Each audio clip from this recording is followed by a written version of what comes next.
او تاسو ګوره پښتانه کام مونږ ولې تباه شو د تیر شویو 1400 کالو نه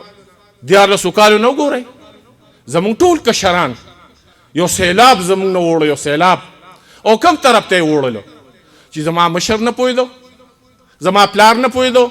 زما نیکه نه پوهېدو زما تره نه پوهېدو زما مشر رور نه پوهېدو هغه جټانو هغې نه پوهېدل موږ پوهېږو د مشال رول د کتاب مخکتنه وشوه کتاب یې ولیکو هغه ته مبارکي ورکو او د دې ښکلې غونډې منتظمین چې داسې ښکلې ښکلې پروګرامونه جوړوي او موږ او تاسو ورته راځو د هغې ټیم ملګرو د عابد سنگین جنید او د هغه د ټولو ملګرو ډېره زیاته شکریه ادا کوو چې هغوی داسې ښکلې ښکلې پروګرامونه جوړوي چې د سیاست نه بالا تري هغه د نفرت نه پاکي هغه د هر غیب نه د هر هغه د ځانځاني نه او د هغه تعصب نه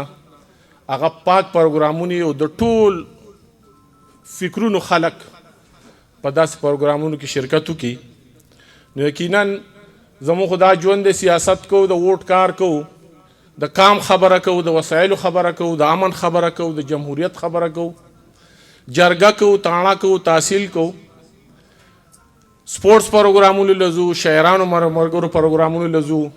یونیورسټو کالجونو ته پروګرامونو لزو خو چې داسې یو محفل ته لاړ شو نو را ذهن هم لږ ګنټه دوه درې لږ نیوټل شي لږ خوشحاله شي هغه بوج هغه ټینشن چې کوم دی هغه کم شي ځکه چې دا ټول هغه خلک دلته ناست دي چې دی دننه په زړه کې یو درد رلی درد موږ سیاست کوو سیاسي خلک کوم ډېر د لالچ نه پاک خلک شته په هر سایډ باندې کو ګورو نو خلک شته خو دا داسې خلکو پروګرامونو ته چې لاړ شو چې دی هېڅ غرض نه لري هېڅ لالچ نه لري مونږ که سیاست کوو چا خدمت وکړو نو دا به وایي چې سبا به زه ناظمۍ غوټ ته ولاړم پی ایم این اے ته به ولاړم یا به انټرا پارټي الیکشن کوم نو را سړی به زما په کار راځي ما له به ووټ راکوي نو څه ناڅه هغې کې هغه ملاوټ هغه لالچ دنیایي غرض وي خو چې داسې پروګرامونه نو په داسې پروګرام کې دا خلک ټول چې دلته ناست دي نو هغه په دې کام باندې میني او هغې د شاعرۍ په ژبه کې د دې کام هغه محرومۍ نااهلي وسایل تعلیم امن جمهوریت دا ټولې خبرې هغې په دې خبرو کې راغونډې کړي دا نه چې دا شکاني چې بس شکاني یوازې هغې خپل زړه هغه بلاس وباسي او هغه شکي کوي نو یوازې داسې نه ده څنګه چې مشال رور زما خبره وکړه یو ټکی ترې د خولې نه وخوته نو دا لږ د هغه په نوټس کې راولم که دې ځای چې ته یي چې یاره زما مور به ماته دا خبره کوله چې بچې تعلیم یافته یې داسې فیملي سره تعلق ساتي چې ته دې سره نه ښایې دې ماحول ته مه ځه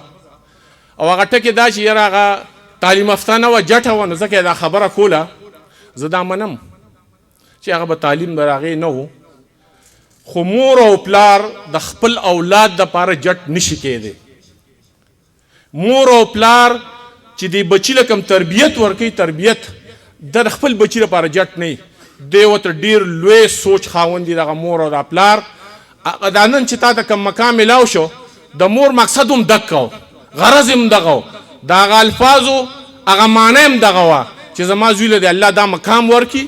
نو ځکه چې پوهېده نو ځکه یې د الفاظ وي نو کم از کم خپل پلار او مور ته داسې قسم الفاظ چې زما مور یا پلار یا زما تره یا نیکو هغه جټو او تاسو وګورئ پښتانه کام موږ ولې تباه شو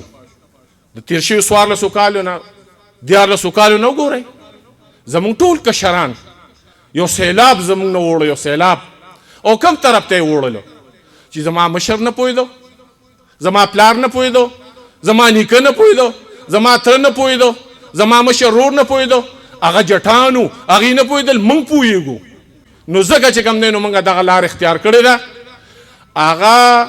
تعلیم کم و دا حقیقت دی چې تعلیم کمې و خو هغه باشعوره خلک و هغه جرګه پاس و هغه د په کام باندې مین و هغې خپل وسایل پیژندو هغې عزت پیژندو هغې سکون پیژندو هغې ته د خپل بچي د مستقبل لپاره که هغه تعلیم نه دی کړی او سخته نوړه ډوډۍ یو ټیم خوړلې ده، شریدلې جامې اغوستې دي، شریدلې سپلی پخپو کړي دي، نو د دې ورځې لپاره کول چې زما بچی د انجینر ډاکټر پروفیسر جوړ شي، زما بچی د یو ښه سیاستدان جوړ شي، زما بچی د جج او وکیل جوړ شي، زما بچی د یو ښه شاعر د معاشري جوړ شي. په دې وجه هغې به ځان باندې سختې تېرې کړي دي. نو خپل مشرانو ته هغه کامونه او دا د قیامت په علامو کې وګوره، عالمان باندې د څوک ناست دي یا به چا د قرآن ترجمه کړي، د قرآن په د قیامت په علامو کې دا یو غټه علامه ده چې قوم په آخره کې به خلک خپلو مشرانو ته نااهله وي، جټ به ورته وي، ناپویه به ورته وي. نو دا هم د قیامت په علامو کې یو علامه ده. نو کم از کم موږ او تاسو چې دا زموږ ځوانان په کومه لار روان دي، انتهایی خطرناک طرف ته موږ پښتون قام روان یو. زموږ وسایل لوټیږي، زموږ عزتونه لوټیږي، زموږ اتفاق اتحاد لوټیږي، زموږ تاریخ لوټیږي، زموږ هغه شملي هغه د خلکو په سپلو کې پرتی دي، خلکو په خپو کې پرتی دي. نو کم از کم موږ پښتانه قام یو. دا شعرونه چې دا لیکلي شوي دي چې موږ خپل ځان ونه پیژندو. هغه پخوا په حجرو کې مشران ناستو، هغې به یو متل کو چې یو ګډباو هغه بچي ساتلي وو، ګډې ساتلي، د یو زمري بچی په ګډو کې لوی شو، هغه ته پته نه وه چې زه د زمري بچی یم، ګډو به پی پی کول، د زمري بچي به هم پی پی کول. موږ هغه خلک یو چې موږ ډېر لوی تاریخ لرو. موږ په دې دنیا په تاریخ کې وګوره، په 1500 کاله کې پښتنو حکمرانۍ کړې دي. د پښتنو د بادرۍ باندې به انګریزانو او نورو قومونو خپل بچي وده کول چې یارول به چې پلانکې به راشي او پلانکې به راشي، اوده شه ماشوم به یې پوده کو. نن زموږ او ستاسو د تاریخ او د ثقافتو څه حل دی؟ نن زموږ وسایل پښتون قام ته نه دي معلوم، زموږ د خپلو وسایلو نه نوي خبر،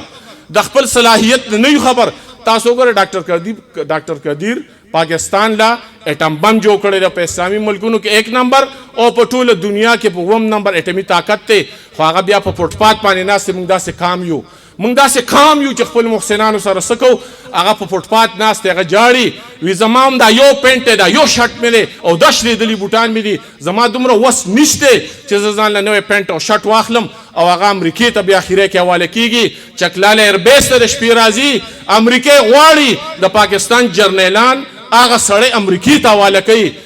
زمون ظفر الله جمالي هغه په خپل وزیر اعظمي د شپې بیله، خو هغه محسن ولا ورنکو. موږ داسې قام یو چې موږ خپل محسنان، موږ خپل تاریخ هغه موږ هر څه هیر کړي دي. په دې وجه موږ زوال طرف ته روان یو، نه اتفاقۍ او تباهۍ طرف ته روان یو. باچا خان بابا تقریر په فیسبوک چلیږي، تاسو وګورئ. په 1983 کې هغه د قام ته وایي چې داسې وخت تر باندې پښتنو را روان دی،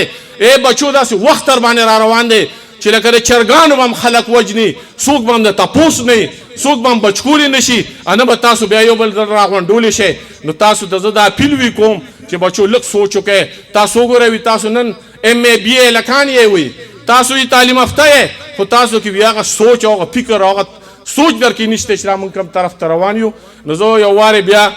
د دې پروګرام د منتظمینو د ټولو مشرانو کو نومونه مې اخیستل نه ډېر زیات ناست وو، ټول هغه د اسمان ستوري دي. نو بیا به راته ټیم به ډېر لګېدو. نو زه یو وارې بیا ستاسو د ټولو مشرانو د منتظمینو ډېره زیاته شکریه ادا کوم چې تاسو داسې خوندور، ښکلي، درانه، د عزت نه ډک میلمانه راغواړئ او یو څو خبرې د هغې واورئ او داسې پرامن طریقه باندې وشي، ځکه چې دلته خو وینې تویږي، دماکي دي، د پښتون عزت چې کوم دی لوټیږي، اسلام لوټیږي، امن لوټیږي او د هغې کې هم داسې پروګرامونه څوک کوي. نو د هغې دغه سوچ، دغه کردار ته زه سلام پیش کوم. ډېره مننه، ډېر شکریه.